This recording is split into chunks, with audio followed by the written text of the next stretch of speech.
state your name and which role you're running from, just for the tape, that'd be brilliant. Okay, so my name is Nina Ćuprić and I'm running for VP Education.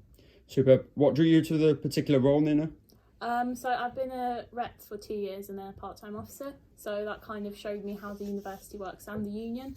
And I just wanted to bring the changes that I'm already bringing as a part-time officer to a bigger group of students. Brilliant. Dream scenario, what's the big aim, and if you were to succeed?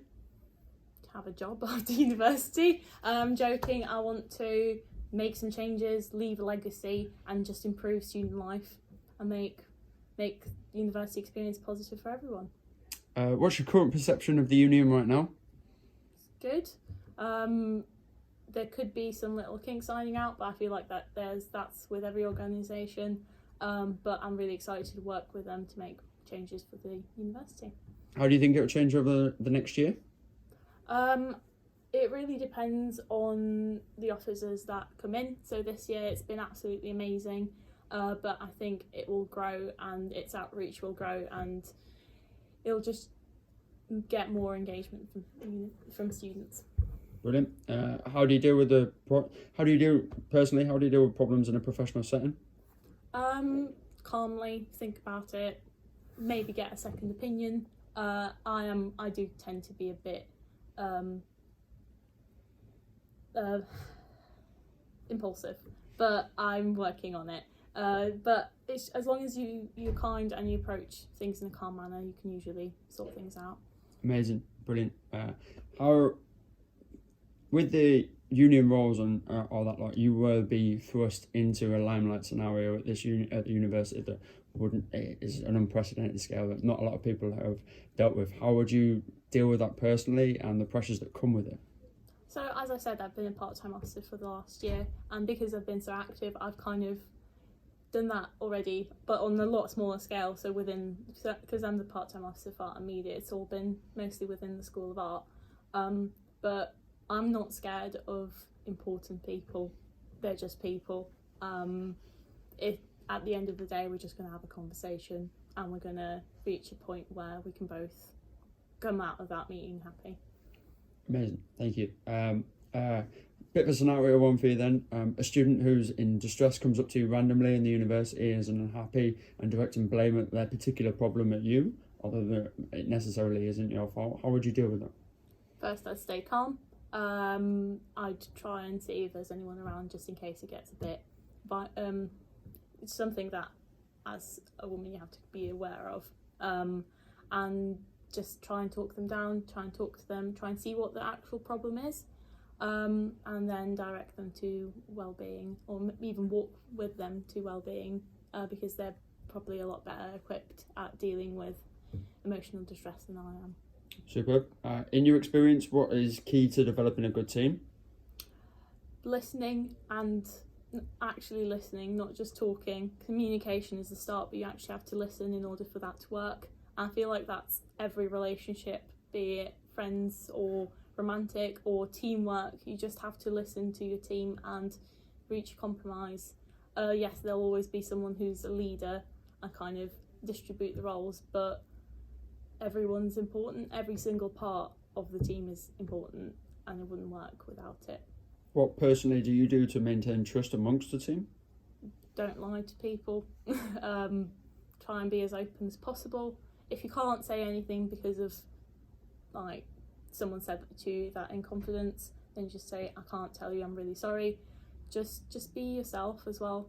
I try to be that every day. Brilliant. If you can describe a time when you successfully persuaded another person to change his or her way of thinking or behaviour? It's always a stickler, this one. Yeah. I should really be prepared for this. I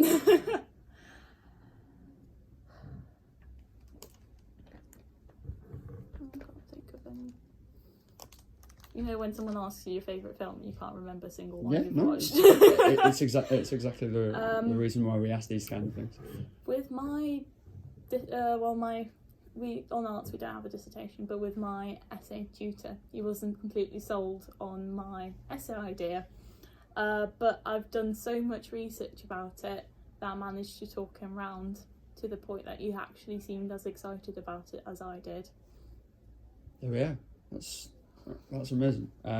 So with the role that you'll be going for, obviously planning and expertise and organisation is a massive thing. So can you just walk us through how you actually do that? So how do you prepare, plan and prioritise your specific work? So at the moment I'm a full-time student with 2 voluntary roles and a job. So organisation is something that I do every day. My phone calendar is an absolute saviour. If it's not in my calendar, I probably won't go to it. And I tell this to everyone because I only put things in my calendar that I have to prioritise. I also, because I'm a very visual person, I do art. If I have a really, really busy schedule, I'll make these massive sheets and just write down things. And if I can't make something, I will explain or try to make at least part of it. At the end of the day, if you speak to people, they tend to just be understanding because everyone's really busy.